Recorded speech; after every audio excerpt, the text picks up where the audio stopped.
O'Reilly is going to talk about violence and crime with his guest here. And in all seriousness, he's going to make a point that's up there with his dumbest ever. When it comes to homicide or suicide, the feelings of hopelessness and helplessness to a point where you want to either kill yourself or take others down, there are many, many cases of where people are spiritual and they kill others. Spirituality, can you point to one? Or non-spirituality does not mean that you are mentally healthy or not mentally. Outside of the jihadists, Dr. Ruskin, who use their religion. Why do we have to go outside of the jihadists? Why can't we say the jihadists is a great example of that? Can you point to one mass murderer recently in this country who had a religious-based philosophy? Can you point to one? If I had the opportunity to interview all of the mass murderers and find out really what was going on, then perhaps I could truly answer your question. We know these people up and down, Dr. Ruskin. I have not interviewed them, but what I will tell you is that whether you're spiritual or not spiritual, there are mental illness either way. Being spiritual doesn't mean that you have mental illness or don't have mental illness. Listen, Dr. Ruskin, there are many times, there are many kinds. That's what we need to be focusing on. All right, I want you to stop talking when I try to get in. All right? There are many kinds of mental illness. Many. Most people who despair and want to take their own lives do not kill other people.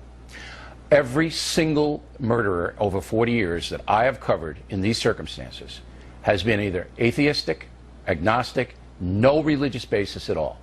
Tonight on this program, I ask you a simple question. Can you point to one person that committed mass murder recently that had a religious background? You cannot. All right? There is a common thread in my opinion. Can I ask you the question if you ask them if they had mental illness in their I'm history dealing with facts here. And they all I'm dealing with facts here, doctor. All right. I'm dealing with facts here, doctor. All the killers are always atheistic or agnostic. Okay. Buckle up. We're going to go on a little ride here, Billy Boy. I always wonder, why don't you have somebody like me on the program and ask me that question, Bill? Name one.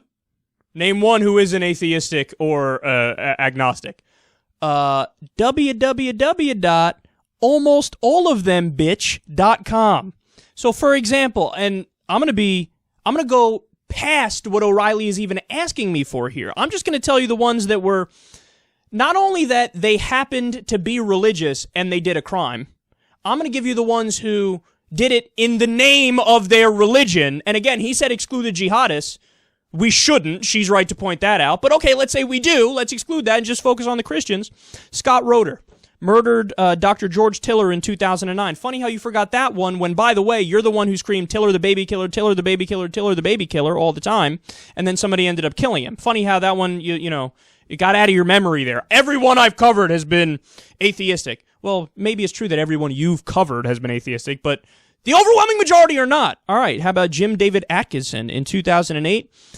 He is a deeply conservative Christian. He murdered people at a Unitarian Universalist church because, for those of you who don't know, Unitarian Universalist churches are very liberal. So he said, I can't stand liberal Christians. I need only conservative Christians. I'm a conservative Christian. Let me kill these guys. Paul Jennings Hill is the murderer of Dr. Britton. You remember that guy? James Charles Kopp from the Army of God, they called it. A Christian terrorist group, the Army of God. He murdered an abortion doctor.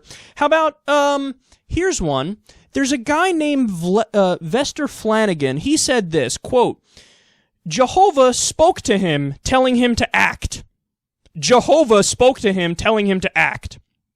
You know who Vester Flanagan is? The guy who just did the most recent mass shooting a few days ago. And Bill O'Reilly's coming out here 2 days, or when they recorded this, 1 day after the shooting, and he's like, they're all atheists. They're all atheists. That's so far from true that it's laughable. Now, again, in the case of Vester Flanagan, was that his only motivation? Of course not. He was also clearly a deep racist, and he was also mentally disturbed because he praised other psychopathic killers and was like, those are my boys. So it's a variety, it's a mix of what his motivations were. But the reality is, he certainly was not atheistic, he certainly was not agnostic. Listen to what Bill O'Reilly said there. He said there's a theme running through all of them, that the killers are atheistic or agnostic. Can you name me one that was religious? Yeah, I just named you 1, 2, 3, 4, 5, that weren't only religious, but 4 of the 5 did it in the name of their religiosity. Now, when you broaden out the picture to just, are they atheists or are they religious when they murder? The answer is almost all of them are religious. Now, again, there's a distinction because there's a difference between doing it in the name of your religion and doing it, but you just happen to be religious.